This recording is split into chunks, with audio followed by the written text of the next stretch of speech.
યાત્રાની શરૂઆત કરી દીધી આપણે. અહીંયાથી પાણી ભરી લીધું. પાણી મસ્ત આવતું હતું, 2 બોટલ ભરી લીધી.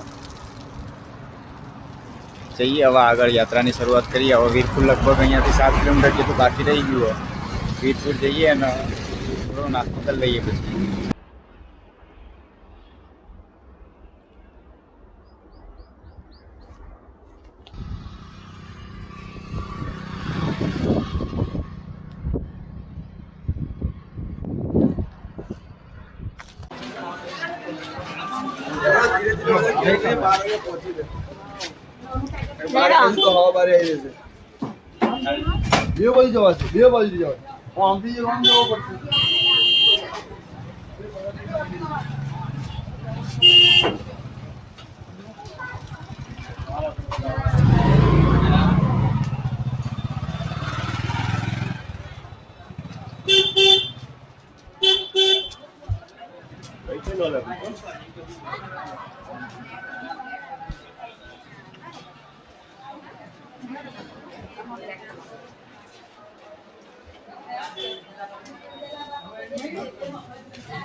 વીરપુરથી દર્શન કરીને નીકળી ગયા.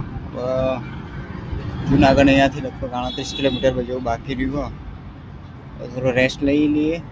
પાછું સાયકલમાં પંચર પડી ગયું. પંચર કરી દીધું પણ હજી થોડું ટાયર બહાર જો બતાવું. આ ટાયર આટલું બહાર રહી જાય. 5 કિલોમીટર જેવું સાયકલ દોરી, હજી 3-4 કિલોમીટર જેવું દોરી લઈ જવી પડશે. આગળ જઈને બતાવવું પડશે.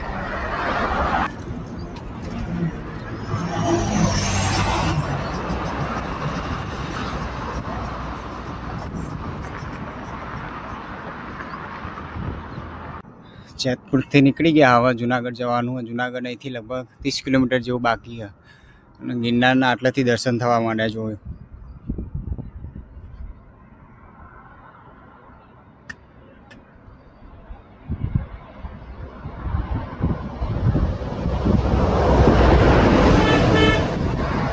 આટલાથી ગિરનારનો એકદમ મસ્ત વ્યૂ આવવા માંડ્યો.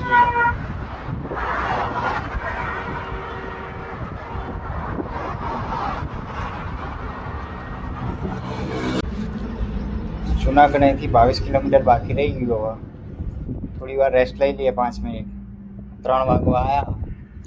ગરમીનું વધારે ના ચલાવાય. એટલી ગરમી, એટલે આ બાજુ એટલી ગરમી પડે ને, સાયકલ ચલાવવાથી જ નહીં. તો બી ધીમે ધીમે જવા દઈએ. આ જુનાગઢ પહોંચવાનું એટલે ગમે તે કરીને જુનાગઢ પહોંચી જાય એટલે ત્યાં સ્ટે કરવા થાય રાત્રે. અને ટાઈમ મળે તો પછી ત્યાં ભવનાથ બી જોઈ લેવા થાય. એટલે ધીમે ધીમે જઈએ. હવે જુનાગઢ પહોંચી જઈએ. જુનાગઢ પહોંચી ગયા. હવે રહેવાની સુવિધા જોઈએ. હવે સોડા પી લઈએ. ત્યાં બધું કંઈ આગળ જઈને જમવાનું કરીએ.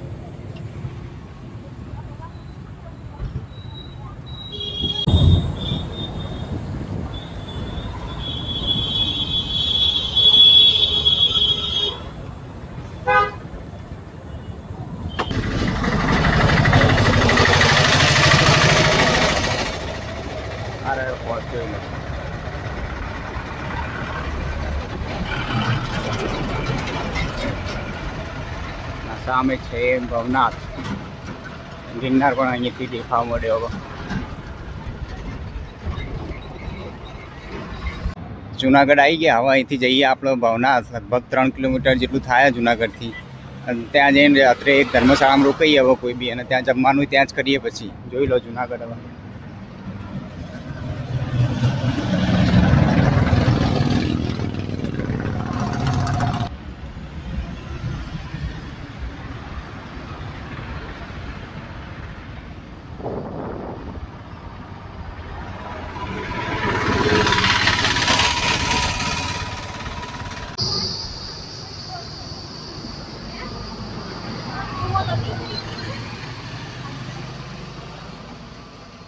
ભવનાથ પહોંચવા આવ્યા. હવે સાયકલ દોરીને જ લઈ જવી પડશે. આટલે ચડે એવું લાગતું નહીં, કારણ કે હવે ચઢાણા આવી ગયો. હવે અહીંયાથી સાયકલ દોરીને જ લઈ જવી પડશે. ધીમે ધીમે જઈએ. હવે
આવી ગયું કમ્પ્લીટ. તમે 20 રૂપિયા નહીં દેવાના. ઓમ નમઃ શિવાય. આપણે ભવનાથ મંદિર આવી ગયા. જો મંદિર બતાવો તમને.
મહાશિવરાત્રિના દિવસે અહીંયા મેળો ભરાય ભવનાથની અંદર અને બધા સાધુઓ અહીંયા નાવા આવે. એમાંથી કહેવામાં એવું આવે છે કે અમુક સાધુઓ અંદરથી પાછા આવતાની અંદર જ રહી જાય છે. એટલે એવું માનવામાં આવે કે મહાદેવ પોતે એ દિવસે અહીંયા આ કુંડમાં સ્નાન કરવા આવે છે, પવિત્ર મૃગી કુંડની અંદર. જોઈ લો, આ રહ્યું આપણું ભવનાથ મંદિર.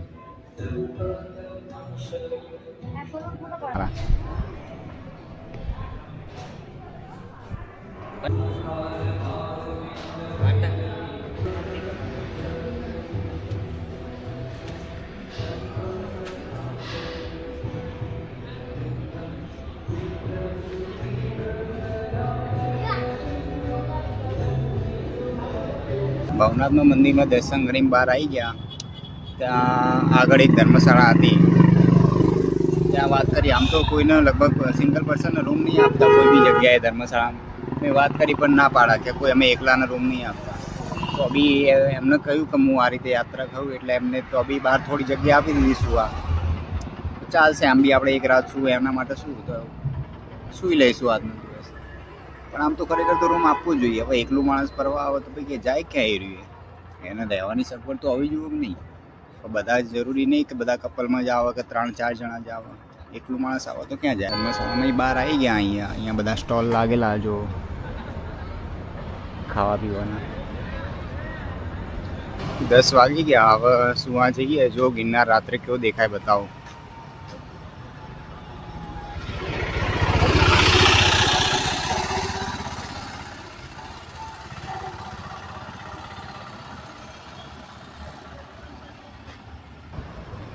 બસ તો હવે સુવા જઈએ.